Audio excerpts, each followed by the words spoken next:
వారు మీతో ఫ్యామిలీ పరంగా కావచ్చు, లేకపోతే అంటే కొంతకాలం ఇప్పుడు ఇబ్బందులు తప్పని పరిస్థితుల్లో మీకు ఇచ్చిన ధైర్యం ఏంటి? ధైర్యం మాకు ఫస్ట్ నుంచి ఉంది, ఇప్పటి నుంచి కాదు. రవి గారితో ఉన్నప్పటి నుంచి ఐఎమ్ లైక్ దిస్. అదే ఇంతవరకు ఏ బేస్ మీద మీకు మార్నింగ్ ఒక నోటీస్ ఇచ్చారు కదా మేడం, మిమ్మల్ని వాళ్ళని అరెస్ట్ చేస్తున్నాం? Notice only sections mentioned, not the grounds of arrest and what cause was arrested అవన్నీ ఏం లేవు.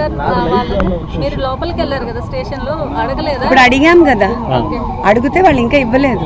అన్ని ఒకటేసారి ఇస్తాము రిమాండ్కి తీసుకెళ్ళినప్పుడు అని దే ఆర్ టెల్లింగ్. ఇవ్వాలి కదా, అదే ఇవ్వలేదు. అందుకే కదా మేము అడిగాము, కానీ ఇవ్వలేదు. అందుకే లాయర్ని కూడా పంపించమంటే ఆయన కూడా అదే అడిగారు. ఇంతసేపు దానికోసమే కూర్చున్నాం. ఏం చెప్పారు?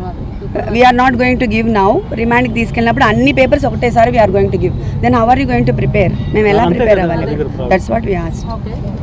అంటే ఎందుకు ఒక మనిషిని అరెస్ట్ చేశారు అని ఎంతసేపు ఉంచడం కూడా illegal detention. That is what law. వాళ్ళు ఎఫ్ఐఆర్ ఇస్తేనే కదా మేము ఏమైనా చేయగలం. అంటే గ్రౌండ్ రీజన్స్ ఎందుకు అరెస్ట్ చేశారు అనేది ఇంకా దే ఆర్ నాట్ రివీలింగ్ కదా. మాట్లాడారు.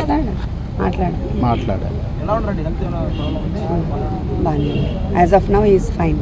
అంటే మీరు లీగల్ ప్రొసీడింగ్ పోవడానికి ఫర్దర్గా మీకు ఇప్పుడు without FIR you can't go కదా? We can't go. సో మరి 1 day అయిపోతుంది ఆల్మోస్ట్ ఆల్, మీరు లీగల్ ఇప్పుడు కాసేపట్లో మెజిస్ట్రేట్ ముందు హాజరుపరుస్తారు. సో అటువంటి సందర్భంలో అదే మనం చెప్తాం అక్కడ, వి కాంట్ టెల్ ఎనీథింగ్. మీరు మెజిస్ట్రేట్ ముందు మీరు చెప్పే అవకాశం ఉంటుందని అనుకుంటున్నారా? ఆయన చెప్తారు, ఇంకా మనకెట్లా అవకాశం ఉంటుంది? ఇప్పుడు మనకి ఎఫ్ఐఆర్ఏ ఇవ్వనప్పుడు, సర్వ్ చేయనప్పుడు, బట్ మన చేతులు ఏముండదు కదా. We can't proceed further. So overall episode ఎట్లా అనిపిస్తుంది? ఎపిసోడ్ నేను పొద్దున్న నుంచి చెప్పాను, ఎవ్రీథింగ్ ఏం అర్థం అవ్వట్లేదు. ఇన్ఫరెన్స్ ఈస్ ఎప్పుడో జరిగినప్పుడు 44 మంది కేసు పెట్టారు. 44 మంది కేసు పెట్టడంలో ఎవరు దాన్ని ప్రేరేపించారు, ఎలా జరిగింది, స్టేషన్లో ఎలా పెట్టారు, ప్రెస్ మీట్ అనేది అందరికీ తెలుసు.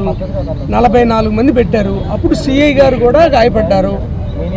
తర్వాత దాన్ని ఎక్కడ కుక్ చేశారు? 91కు కుక్ చేశారు. కుక్ చేసిన తర్వాత ఇప్పుడు ఏం చేస్తున్నారు?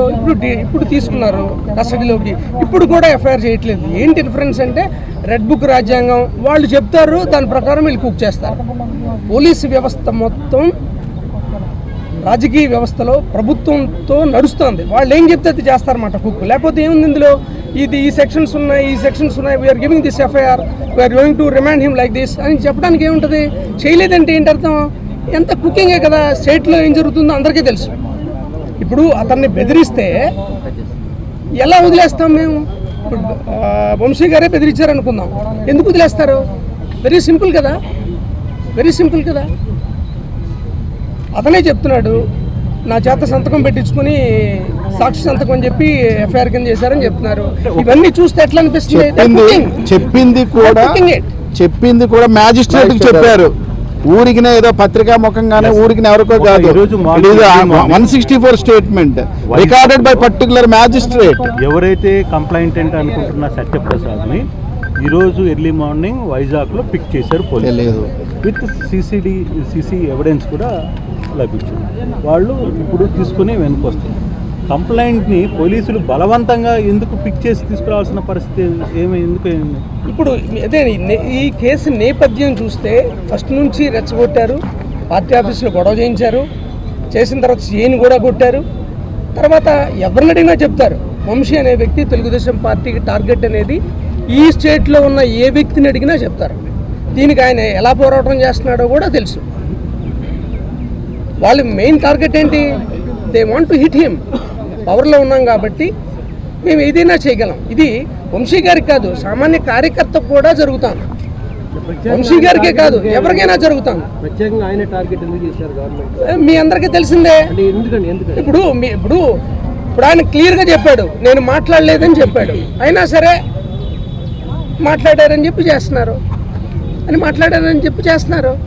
మాట్లాడలేదని చాలా సందర్భాల్లో చెప్పాడు. నేను కూడా విక్టిమ్ అని చెప్పాడు. ఆడపిల్ల అంటే ఎవరి పిల్లైనా ఆడపిల్లే, మీ పిల్ల కావచ్చు, నా పిల్ల కావచ్చు, ఏం కావచ్చు, ఇంకోళ్ళు కావచ్చు, ఎవరైనా సరే. అంటే ఏ ఆడపిల్లైనా అనకూడదు అని చాలా సందర్భాల్లో చెప్పాడు ఆయన. అది మీకు తెలియదు కాదు, మీ అందరికీ తెలిసిందే.